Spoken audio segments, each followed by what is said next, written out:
வணக்கம்.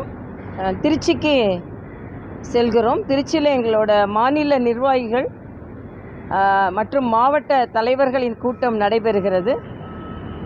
இது எப்பவும் நடக்கின்ற நிர்வாகிகள் கூட்டம்தான்.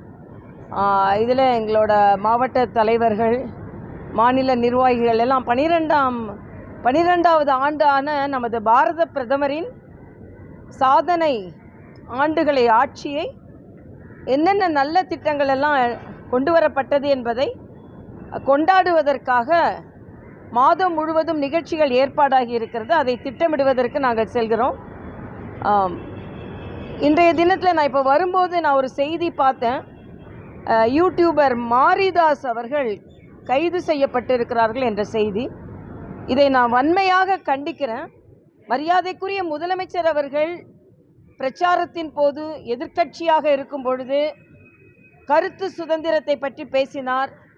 கருத்து சுதந்திரத்தை பற்றி, ஆளும் ஆட்சியை பற்றி பேசுபவர்கள் கைது செய்வதை அவர் கண்டித்து பேசினார். ஆனால் அவரது ஆட்சியில் இந்த இன்டாலரன்ஸ் தன்னை பற்றி சொன்னால் அதை திருத்திக் கொள்ள வேண்டுமே தவிர, அதுவும் அவர் தரவுகளோடு தான் சொன்னார். தனிப்பட்ட முறையில் அவர் எந்த தாக்குதலும் கொடுக்கல. தரவுகளோடு இந்த அரசாங்கத்தில் இந்த குறைபாடுகள் இருக்கிறது என்று சொன்னது, கைது செய்யப்படுவது வன்மையாக கண்டிக்கத்தக்கது. ஆனால் இந்த கைதிலேயே பாராபட்சம் இருக்கிறது. முக்தார் அவர் இன்னொரு யூடியூப்பில் மிக மோசமாக பேசினார். இன்னும் சொல்லப்போனால் பெருந்தலைவர் காமராஜரை பற்றி மிக மோசமாக பேசினார். ஆனால் அவர் கைது செய்யப்படவில்லை. ஆக இவர்கள் ஒரே அளவுக்கு பாராபட்சமாக இந்த அரசாங்கம் நடந்து கொள்கிறது. அதே போல்தான் அமைச்சர் ஷாஜகான் அவர்கள், நாங்கள் வக்ஃப் திருத்த திட்டத்தை நாங்கள் ஏற்றுக்கொள்ள மாட்டோம், அதை நடைமுறைப்படுத்த மாட்டோம்னு சொல்கிறார்.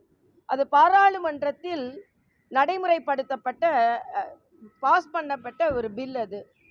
ஆனால் ஏன் இப்படி இவர்களாக ஆளாளுக்கு ஒன்று பேசி கொண்டிருக்கிறார்கள்? ஆனால் மதச்சார்பற்ற அரசு என்று சொல்லிக் கொண்டிருப்பவர்கள் மதச்சார்புள்ள அரசாக மாறிக்கொண்டிருக்கிறதோ என்ற தோற்றம்தான் வருகிறது. இந்து மத எதிர்ப்பு அரசாங்கம். அதாவது வக்ஃப் போர்டு சட்டத்தை பற்றி பேசுகிறார்கள்.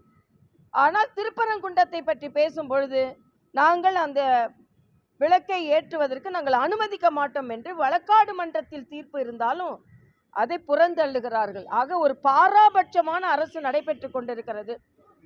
இன்னும் சொல்ல போனால் அன்னைக்கு நீங்கள் பார்த்தீங்கன்னா மின்துறையிலிருந்து ஹார்ட் டிஸ்க் காணாமல் போயிருக்கிறது, சிடிஸ் காணாமல் போயிருக்கிறது, சிபிசிஐடிக்கு மாற்றப்பட்டிருக்கிறது.